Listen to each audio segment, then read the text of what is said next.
Welcome back everyone, it's Mags, and it might surprise you to hear that the same folks behind the likes of Disgaea actually have a line of horror games. That's right, in 2014 for the PlayStation Vita in Japan, or 2015 in English, and 2016 for a worldwide PC release, which is what I'm using, NIS, or Nipponichi Software, would release the first in what would become a running lineup of games in this style in the form of however the hell you say this. Well, the Japanese name for this is called htoL no Nikki. Which literally translates to the Firefly Diary. Yes. And if you could pronounce it, htoL, the htoL, it's kind of like htoL. And then number sign. And then No. No. Like being number. Yes. And then Nikki. The N-I, Ni, and then the Q being the key. You heard it here, folks. htoL no Nikki, which means the Firefly Diary, the Firefly Diary.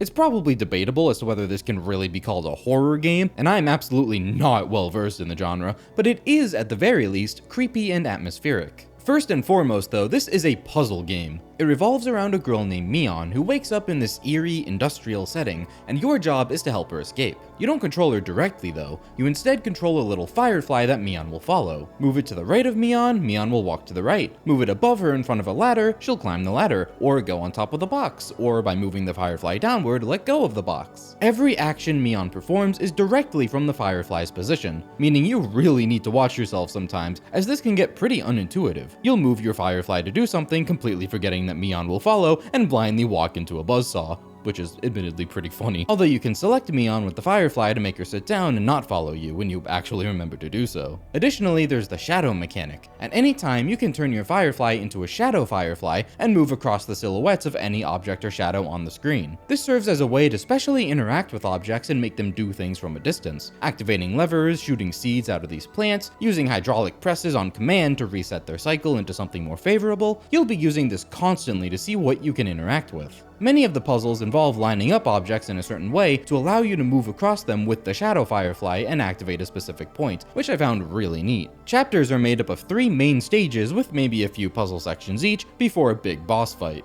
You'll be using the indirect control scheme and the shadow firefly to guide Mion through these stages. You'll have to maneuver around buzzsaws, flamethrowers, and the shadow people. Shadows actually play a pretty important role in this game, not just for using the shadow firefly, which is actually called Umbra, but also because the monsters don't interact with Mion directly. I'm noticing a pattern with this game, but rather they are literally shadows, and therefore interact only with other shadows. This means they kill Mion if they touch her shadow, not her actual body. And all the shadows on the screen will constantly move based on the firefly's position due to the change in the light's direction. So not only do you have to make sure Mion herself doesn't get sawed in half, but you have to keep an eye on her shadow as well. It's a pretty cool idea to spice things up a bit, but I found that the actual use of it in the game was less for clever maneuvering and more for wondering how the hell you died. On the original Vita release of the game, you had to use the touchscreen to control the Firefly, and they later released a patch that also let you use the analog sticks if you wanted. On PC, it's essentially the same, but obviously instead of a touchscreen, you use a mouse, which, let me tell you, is infinitely better than a controller with the amount of precision that is often required. With a controller, I often found myself way overcorrecting when trying to change direction due to the Firefly sensitivity. You have a much better sense of control with a mouse. However, for some bizarre reason, there are 2 control schemes involving the mouse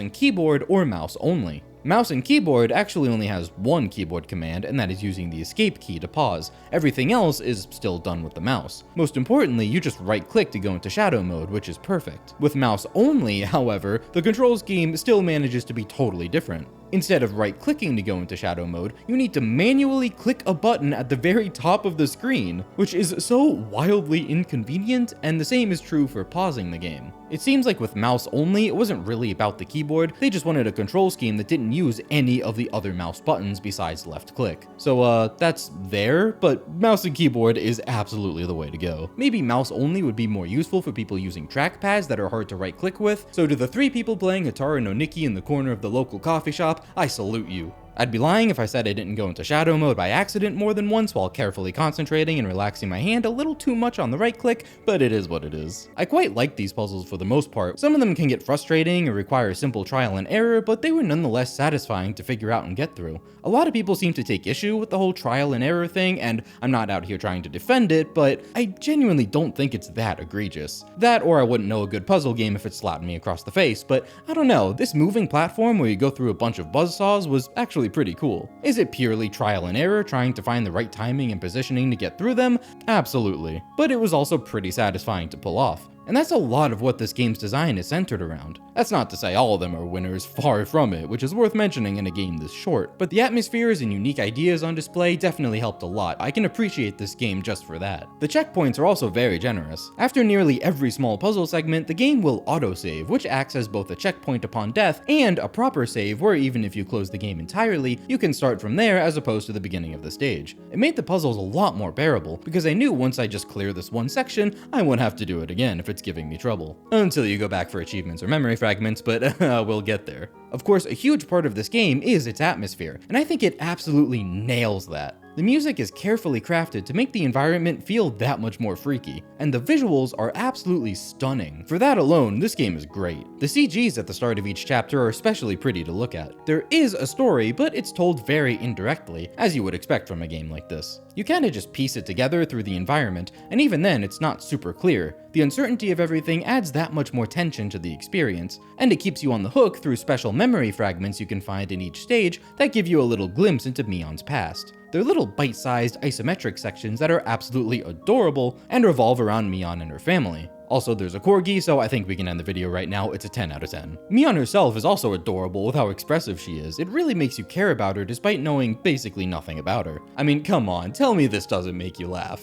And somehow, it doesn't ruin the atmosphere at all, it just makes the game that much more charming. I have to say though, Mion's deaths are brutal. This game got a big old teen rating from the ESRB for blood and violence, and yeah, fair enough. There's something uniquely brutal and cringe-inducing watching this poor, expressive girl falling from heights and, I don't know, getting crushed by a hydraulic press. But I mean, normally I wouldn't even be bringing this up. I'm not too swayed by violent imagery. But in this case, you might be expecting me to say it's too much, but quite the opposite. It loops back around to being kind of hilarious. It's just so over the top with the blood splattering, and in some cases it absolutely fits, like the aforementioned hydraulic press. Yikes. But the same thing happens for more minor deaths, like getting hit by a seed, or a wooden box falling on you from like a foot high. That shit better be filled with osmium is all I'm saying. The way the blood splatters on screen reminds me of those old Flash cartoons that are trying just a little bit too hard to be edgy. That combined with Mion's over-the-top expressions and the stiff animation,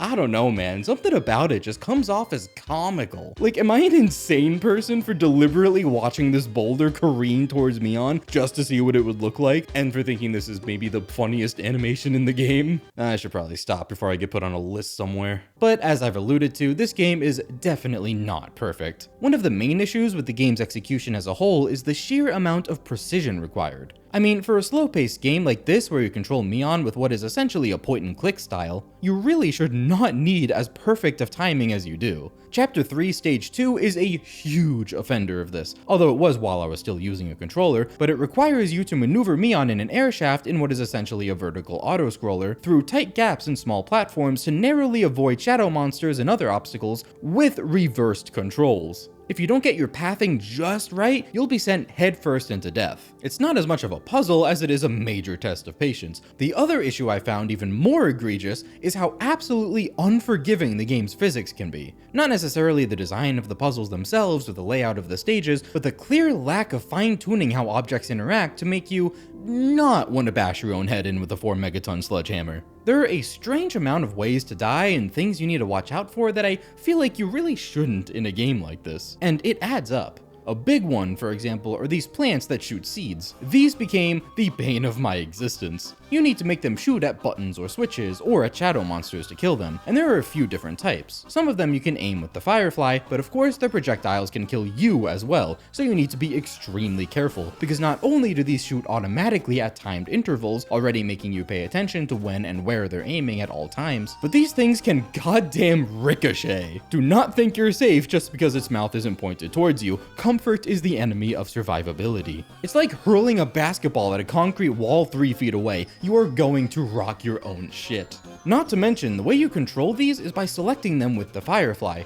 upon which they will follow and aim at the Firefly. And unless there's something I never figured out, the only way to get them to stop is by moving the Firefly far enough away from them. Mind you, the Firefly is what is controlling them in the first place, so you're gonna try to go in as straight of a line as possible to keep them where you want them. But you know, it's also the same Firefly that Mion is also following? Do you see the problem here? These things are a goddamn disaster to work with. It is extremely awkward, and I cannot tell you the amount of times in which Mion got ricocheted to all hell, or I accidentally just aimed the plant directly at her.